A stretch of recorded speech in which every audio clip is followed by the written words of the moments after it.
She is, in my observation and experience, one of the smartest people in broadcast journalism today. I've been interviewed by her a number of times and know that I've got to work a little harder to prepare to be questioned by someone who is not going to simply accept whatever I say. Born in New Jersey, a Jersey girl, if I may, Stephanie Ruhl started her career in business and finance, where she became a success after just 14 years at Merrill Lynch, Credit Suisse, and Deutsche Bank. Indeed, at one point, Stephanie Ruhl was the highest producing credit derivative salesperson in the United States. In 2011, Stephanie left finance and joined Bloomberg Television, where she co-hosted and hosted several shows there, including one with my friend David Weston. In 2017, Stephanie moved to MSNBC, co-hosted and hosted shows there. I got to know her as a guest and regular viewer of her 9 a.m. show. Stephanie began every show with the words, "Let's get smarter." Today, Stephanie Ruhl is the host of MSNBC's 11th Hour, which airs at 11 p.m. Eastern Time every weekday. In addition to all that, Stephanie Ruhl is one of the funniest dinner party hosts you will ever meet, with a wicked smart sense of humor. Stephanie, welcome, and let's get smarter. I'm just going to disappoint people. Now, with an intro like that, I can only go down from here. Well, let me start with a couple of questions about business and the economy. We just several days ago concluded a deal between our president and Congress to raise the national debt for the next 2 years, linked to cuts in federal government spending. Do you think it's a good idea to link congressional action on the debt ceiling with spending cuts or spending increases? Well, listen, Republicans don't have a lot of leverage, and so they got to use it where they can. We needed to get the debt ceiling raised because that's how our government operates. It's how we function.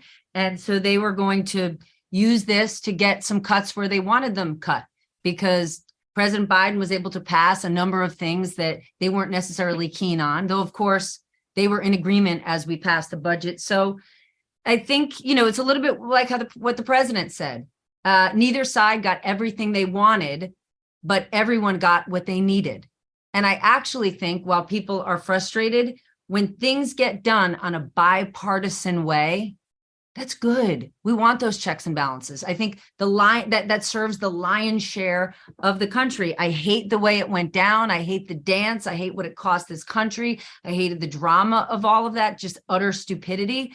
But I am thrilled that the debt ceiling was raised. And it's unthinkable to me that there were any lawmakers, whether they were serious or just toying with it, with this idea that we should default. I mean, it would just be catastrophic for us and the world economy. And so I'm glad at the end, and you saw, right, the president was muted and he was thankful to the Republicans who worked on it and the Democrats who worked on it, and while we have all thought when it took Kevin McCarthy 15 tries to get the votes to be speaker, we thought he is really going to be beholden to the far right wing of the party. And in the end, with the debt ceiling, it was kind of like old school politics, old school politicians showing up and negotiating. And that's a good thing. What would the default on our national debt have meant for the average American? Everything would cost more, right? So remember, we are the cleanest dirty shirt. We're the best lender out there, right? People look at the United States with the highest credit rating. And if suddenly we're looked at as a deadbeat, people aren't going to want to do business with us. And everything in our lives that we need to borrow for would cost more. And it would cost businesses more money to operate. And when they have to spend more money to operate, they then start laying people off. It would have terrible impact on our economy. And I'm thrilled that we averted it. But it's hardly like this was a huge government win. We should do it. The national debt, the growing national debt, is something that for too many Americans is sort of an abstract concept. Totally. It's always the bottom of the inbox for our national leaders. How concerned are you about our growing national debt? Some people regard it even as a national security threat. How do you think of it? Listen, it's a very big problem, but it's a complicated one. And unfortunately, it's not one that resonates with voters, right? You said it, it's very abstract. If I said national debt was a gazillion or a quadrillion, people wouldn't necessarily know. They know it's too much, but they also know that programs that they rely on, they don't want to get cut. So our national debt is a problem. But there are other things that I see as bigger problems, and I don't want us to take them away. So it's not one that's an easy solve. That's for sure. I've heard you talk about our tax code and ways in which it is unfair, favors the rich, so forth. What's your overall sense of the tax code? Is our tax code fair? It's kind of a leading question, I know, but it's not. It's not. I mean, like, listen. As long as there are tax departments at companies, right? As long as there are tax lawyers, as long as there are sophisticated tax preparers, that means there are loopholes to seek and there are ways to get around paying big dollars, right? And guess what? People who can afford good tax preparers are the rich. So if you can afford our tax code is so complicated that if you can afford very highly compensated tax preparers, you will pay less in taxes. That's just the way our system works. And it is filled with loopholes. And while, we have all sorts of incentives, and even if they start with all the best of intentions, they quickly get twisted and morphed into something else.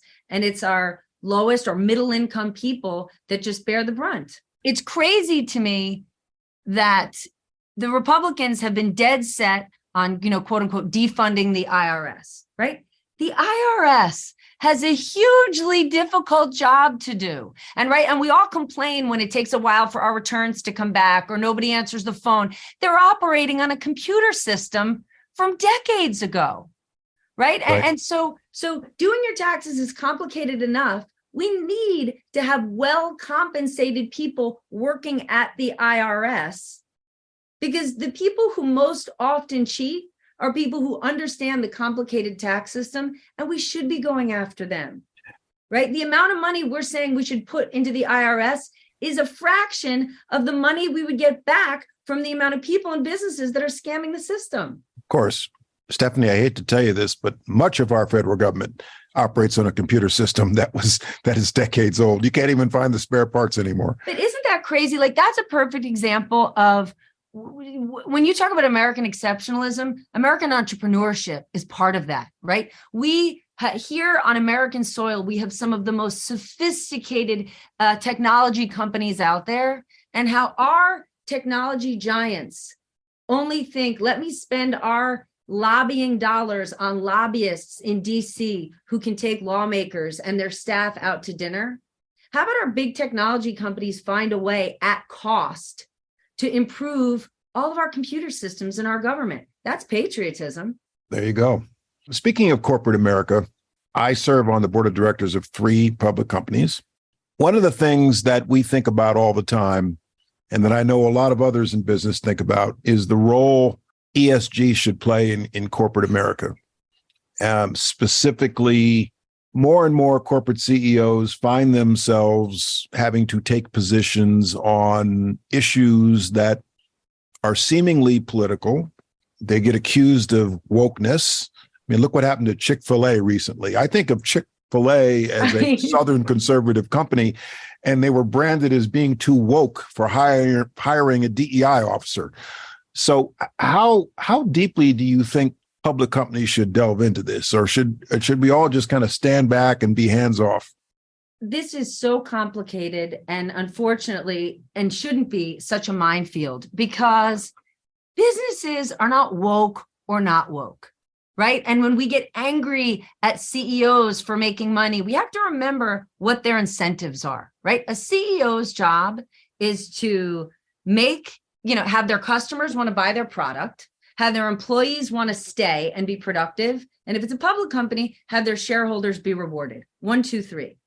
Right? It is not their job to do good or be politically active. However, doing good, if it makes your company better, if it makes you retain better employees, if it makes your customers happy, if it makes the city you operate in safer or better, it behooves businesses to take a stand. And we've seen them doing that. And the sad thing is, because things have now turned into identity politics, we're starting to see businesses retreat, right? It was just a few years ago with the bathroom bill, right? You saw the NBA say, you know what, we're out of this state. You saw companies like Salesforce say, Indiana, nope, we don't need to be here.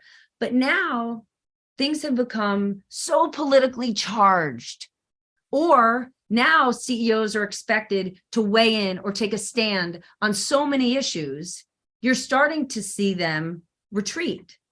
Look what just happened to Bud Light and Target, right? And both of those companies have been supporting LGBTQ initiatives for years and years. And now they are just in the hottest of hot water. And with the exception of Bob Iger at Disney, I can't think of another CEO that wants to get into a battle like this. And Bob didn't pick that battle. And so it's really complicated. And especially when you think about this small group who's now attacking businesses. They're tiny, but they're loud. And Jay, they're not going to stop with, we're going to boycott Target because they're selling Pride t-shirts. This same group is going to eventually keep going. They're going to sue every company that has any affinity group, any women's group, right? Which is crazy, because this whole notion that like DEI is taking over the world. Come on now. Like, there's also an affinity group at every corporation in America, and it's called the white dudes that run it. Like, it's crazy that we're trying to just create more environments to help people succeed. And that's not a reason to vilify anyone. Right before I did this, when I worked in banking, my husband and I both started our careers on the same day at Credit Suisse in the same training program. And he went to Princeton and he played lacrosse there. And so he has a huge community that all work on Wall Street and look like him and sound like him. So when we both started, there were 10 guys to wave him over and say, let me be your mentor and help you. And I don't begrudge that group. I just want to recreate it for people that look like me and look like you. And so it's crazy that efforts like that are now being demonized in this Make America Great idea, which is rooted in taking America to a place that served only a portion of the population. And it just doesn't make sense, because we just have a far more diverse population in 2023. And you sit on 3 corporate boards. If a company wants to hire the next generation of people, they need to know what those people also care about. You host now the 11th hour, Stephanie Ruhl, 11 p.m. at night, Eastern time, which is pretty late. It is. It's 8 p.m. in California, prime time. What is your goal for each show, and what constitutes a good show for you? What's a high five show? So every single thing that we make, whether it's my show every night and I'm the business analyst for NBC News, when I help people with finance on Today's Show, it's just one goal. How do we help people get better and smarter? And we look at every segment that we do after, and then we evaluate it. And, you know, I'm hypersensitive because we live in a time when things are hyper politicized and people are saying that people are biased. And, you know, oh, are we moving to the middle? Or are we talking both sides? Like, how about no sides? How about just cover the truth? And I think people assume that the media, in my opinion, is more liberal than it is, because during the Trump administration, it seemed that way. But during the Trump administration, you had a president and his surrogates who would actively lie about lots and lots of things and continue to. And so I think that my goal at 11 o'clock at night, I don't have breaking news. I don't have reporters I need to throw to. So we can sit down and say, here's the most important news of the day. We're going to tell you what happened. And then I'm going to bring some smart experts on, and they're going to tell us what it means. And when someone is an informed expert, right, what we're providing them with is informed perspective. And that doesn't mean it's an ideology, but because you, Jeh Johnson, are an expert, you have an opinion. But like, I'd like to think that we have an educated audience who is totally open to changing their opinions, that has an open mind and is willing to change it. And if every person that I bring on our show is someone that I respect what they do, I respect their expertise, then I think we have a real chance of being, or I know we're successful at helping people get better and smarter. My goal now is, how do we really start to cover some of these cultural hot button issues that I think we avoid talking about? Right. And I think that in the beginning of these culture wars, I wanted to ignore them because I'm like, these are made up fights. I'm not going to get it. I'm not going to cover these stories. They're not even true. But the problem is they've taken hold. And so we do have to talk about these issues, because I think in a number of them, the far right has hijacked them, and there's lots of misinformation. And then the rest of the world doesn't talk about a lot of them because we fear saying something out of step. We fear getting canceled. We fear saying something offensive.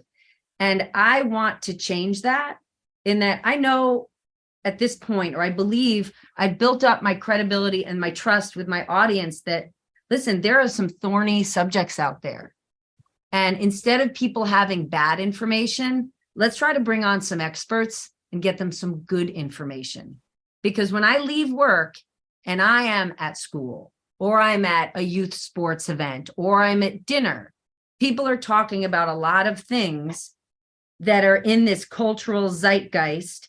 And I think there's a lot of misinformation, right? Just the other day on TV, I brought up the president of Joe Biden's age. And a person who was on TV with me got angry and said, why are we even talking about this? Don't you think this is ageist? And you know what, Jay? Sure. Is it ageist? Maybe. But I know that people outside the newsroom are talking about it. So we can avoid talking about it. We can pretend that it doesn't exist, or we can at least acknowledge it. And so I think that sometimes the news where I exist gets too careful and wants to be super sensitive to everyone out there. But we're not super sensitive in our real lives, in our personal lives, and certainly not with how we vote. So I think we need to be not brutally mean, but I think we need to be brutally honest about what are real concerns people have, what are inflated concerns people have, and what are real policies happening out there. I'd like to play an excerpt of an interview you did from January of 2023. It runs about a minute long. It's with Republican Congresswoman Lauren Boebert. Oh, gosh. In the midst of the vote to elect a Speaker of the House of Representatives. So let's take a moment to listen to that. Then we have to make sure that there is a check and a balance and that there are rules in place. We need the tools that are available to us to actually govern the way that we campaign. Okay, then here's where I'm scratching my head. If you're talking about a person that'll unite the Republican Party, I heard you this afternoon talk about consensus. Perhaps you and I have a different definition of consensus. He's got 200 votes. Yesterday, you backed Jim Jordan. Today, you're backing Byron Donalds as Speaker. He's got 20 votes. You think that guy's getting to 218 tomorrow? I know that there are many of our colleagues who are cheering us on silently and voting for Kevin McCarthy. 218 votes. We're going to get there. As long as it takes, we are going to get there, and we're going to make sure that this is right for the American people. We want to see change in Washington, D.C., and we want to see policies that are passed that actually help the American people. Look, Kevin McCarthy has been in leadership for 14 years. What does he have to show for that? We aren't just electing somebody who can fundraise and just rubber stamp him into office. That's not what I was elected to do. What you're seeing here is a constitutional republic at work. It may look messy, it may look chaotic, but this is us working and actually using our votes. And I believe our founding fathers intended it to be this way. Okay, well, our founding fathers aren't here, so let's get real and let's get practical. You can say what you believe. I believe children are our future. Teach them well and let them lead the way. That's a song. You are backing a guy with 20 votes. Is he getting to 218 tomorrow? People who are silently cheering him on will not help when they round everybody up and ask for a vote tomorrow. So, first of all, I got to wonder what public affairs person thought it was a good idea for Lauren Boebert to go on national TV and be sliced to bits by Stephanie Ruhl. But in that exchange, you were not just asking questions and extracting a position. You took an opportunity to really confront her and seriously question the legitimacy of what she was saying. So explain that moment for us. Thank you. In a normal circumstance, I would not have booked Lauren Boebert to come on my show. And I would not do a wide-ranging interview with Lauren Boebert because she has a long, long history of spreading conspiracy theories. And I do have regret that during, in 2016, when Donald Trump was running, we would bring me included, all sorts of Donald Trump surrogates on television, who, as soon as the cameras were rolling, were immediately spouting nonsense lies. And even the best journalists sitting on the other side of the table can't catch every single one if straight out of the gate they're saying that the sky is green and the grass is blue. And so I made a decision after that. We're only going to bring on people who are actually working on lawmaking, working on policies. And normally when you hear from a Lauren Boebert or Marjorie Taylor Greene, I mean, Marjorie for a long period of time wasn't even on any committees, but they were just seeking media attention. And so it never made sense. I didn't ever cover a lot of the crazy things they said. But in this case, Lauren Boebert was one of 5 people that were blocking our government working, right? Until you get a speaker confirmed, Congress is not functioning. Our government isn't functioning. So I think you have no Congress. There's it was no the right time. That it branch of was government an important time. And so in that interview, we didn't, some people were angry, like, why didn't you confront her about guns? Or why didn't you confront her about all those other things were ancillary. This is about what was she doing with the vote. And my frustration was sort of, it goes to, the best Logan Roy quote from Succession about her being a serious person. And, politics in some ways has turned into such a media circus. And listen, I'm grateful that she came on. And I don't think it was a knockdown, drag out fight, right? We disagreed. But I'm glad that she came on. But I'll tell you, during the commercial break, right before she started, she said she had listened to the segment before, and I heard her. She said, "Wow, and you just sit here and you go on air? How do you get a gig like this?" And what gave me a pit in my stomach is how much of this is a show, right? How much is this, right? And these people, and they're going to get themselves on TV, and am I going to get a punch in here and a swing in there? Like, I don't want to get in arguments on TV, especially not at 11 o'clock at night when the majority of my viewers are having a drink, sitting on the couch, sitting in bed, right? I want to have a respectful, relaxed discourse. And you can ask tough questions. The frustration is when we're just telling people things that aren't true. Right. And we're going back to the forefathers. Well, if we're really going to have a conversation about our forefathers, I'm damn sure they wouldn't have been down with people having AR-15s in this country. But when I try to have as many practical conversations as possible, and when you get into that lane, you're just in a silly place. And I think when I interviewed her, we were between vote 6 and 7. There was no time to be silly. So let me ask you about a different interview you did recently. You went to the White House and interviewed the President of the United States. When I was in office as secretary, I used to have to go to the White House all the time for cabinet meetings, NSC meetings, principal committee meetings, ceremonies, events, meetings with the president. It's like, oh, another one. But he never got old, I must say. It never got old entering the West Wing. So what is that like for a journalist who has a one-on-one with the President of the United States? It was a huge, huge privilege to get to sit down with the president, just to be there. About 5 weeks before, I'd gotten to go to the White House, and I met him with a number of other journalists soon after the State of the Union.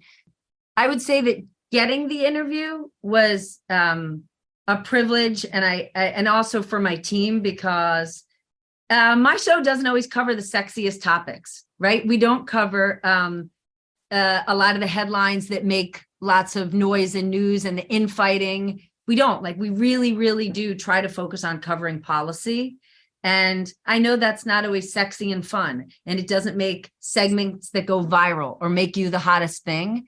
And I think that I'm trying to just be a grinder, and I know my team is too. So for the White House to even invite us to participate and me get to meet the president and talk about policy and what had been passed in the first two years of the administration, I was honored to get to do.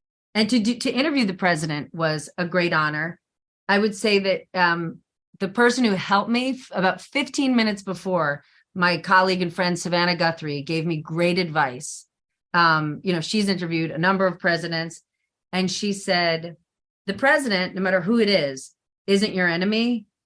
Time is your enemy. And when you're sitting across from the president, and you can ask anything, right? There's no rules. You can ask anything. But when you've got 10 minutes, and the minute you open your mouth, the clock is running, and you've got about 30 subjects you want to hit. It was Savannah who said to me 15 minutes before, girl, you got about 3 questions. You got about 3 things you're going to get. Focus on those 3 things because time's going to fly. And so it was a great privilege to get to interview him. And I would say one of my takeaways that I don't think I've talked about, and I think the president should, Joe Biden has, when you're sitting across from him, 5 feet away from him, a notable stutter that he's managing when he speaks. And there's lots of narratives out there about him losing a step, him losing his train of thought, and when you're sitting 5 feet away from him, and I'm not opining on his age, but when you're sitting 5 feet away from someone and you can see them, right, tackle any question you throw at them, but you can see them stop mid-sentence, take a breath, and then come in that sentence from another direction, you are just taken by what a feat that is. And I know it's had an impact when people hear about it, when they read about it and they realize it, but then we forget it again. And when you're sitting across from him, tackling every question, and you're also watching him manage that was a takeaway that hit me, that I think there's a compassion that we're missing as a culture. And I get it. Politics is brutal, but I wish people could win and lose in politics based on policy and facts. Right. That's a good point. And it's an interesting observation of him in person 5 feet away. Stephanie, I do wish this is not complimentary.